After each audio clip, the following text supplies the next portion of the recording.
I'm going to keep this straightforward because what you really need to know is whether this sub will actually work for the kind of car audio you're trying to build, not just how many watts it claims on the box. If you've ever been on a forum and seen people brag about 3250W RMS, and then wonder why their car still sounds weak, you're not alone. I spent a good chunk of last weekend setting up a ported box for a Sundown Audio v.6 12-inch, listening to the low end while tweaking the enclosure, and I'm going to lay out what that process taught me. Link is in the description if you want to check the product details on Amazon. First, let's talk about the core question most buyers have: will this give me the deep, punchy bass I hear in the videos? The v.6 is built around a D2 voice coil and a 35mm Xmax, which means it can move a lot of air when you give it enough power. In a properly tuned ported enclosure, something around 0.8 to 1.0 cubic feet, for a 12-inch of this size you'll start to feel that low-frequency rumble around 30 Hz.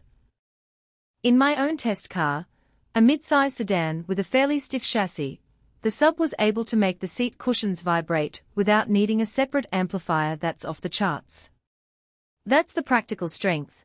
When the enclosure matches the design intent, the sub delivers a real, tactile bass that you can hear and feel. However, that same strength becomes a hidden trade-off if you're not meticulous about the box. The v.6 is not a plug-and-play unit. It expects a well-engineered ported box that can handle its excursion and keep the heat in check.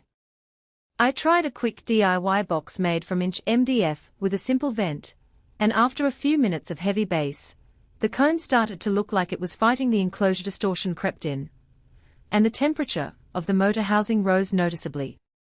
The advanced cooling features are there, but they rely on proper airflow, which a cramped or poorly vented box can't provide. So the practical weakness is the demand for a well-designed enclosure, something many first-time sub-owners overlook. Another common hesitation is the sheer power requirement. The spec sheet mentions 6500W peak, which can be intimidating and may make you think you need a massive, expensive amp. In reality, you'll get the most bang for your buck with an amp that can comfortably deliver 300 to 400W RMS into a 2-load, because the sub's efficiency isn't the highest in its class. I ran it off a 500W RMS 2 amp, and the sound was clean up until I cranked the volume past 80%, then the distortion started to climb, and the sub's internal temperature spiked. This tells you that, while the sub can handle a lot of power, you'll quickly hit diminishing returns if you push it beyond a sensible range. If you're budgeting for a full system, allocating too much of it to a single sub could leave the rest of the soundstage underpowered. Now, who should actually consider buying this model? If you're a hobbyist who enjoys building custom enclosures, has a solid understanding of port tuning, and already owns a capable amplifier, the v.6 can be a rewarding project. Its deep bass potential shines in a vehicle where you want that home theater feel. Think about blasting movie soundtracks, or low-frequency electronic music and feeling the floor move. It also fits well for competition-style builds where you're judged on SPL and need that extra excursion to hit the high numbers.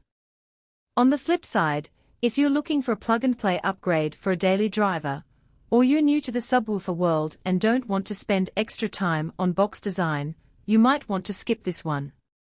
The low rating on Amazon, 2 out of 5 stars from 30 reviews, suggests a pattern of buyers who expected the sub to work out of the box and were disappointed when it didn't. Those reviews often point to mismatched enclosures, overheating, or simply the sub being too much for the rest of their system. In those cases, a smaller, more forgiving 10-inch sub with a lower power rating could deliver a more balanced experience without the steep learning curve. A practical point that often goes unnoticed is how the sub integrates with the vehicle's electrical system. The v.6 draws a significant current when you hit the higher power levels, so you'll need a decent wiring harness, a proper fuse, and ideally a dedicated battery line if you're planning to push it hard. I noticed a slight dimming of the dashboard lights when I pushed the amp past 350W RMS, which is a sign that the alternator was struggling. For most street cars, Adding a high-output alternator or a secondary battery isn't a huge expense, but it's something you need to budget for. If you're not prepared to upgrade the electrical side, you'll either have to keep the power modest or risk voltage sag that can affect other electronics. Another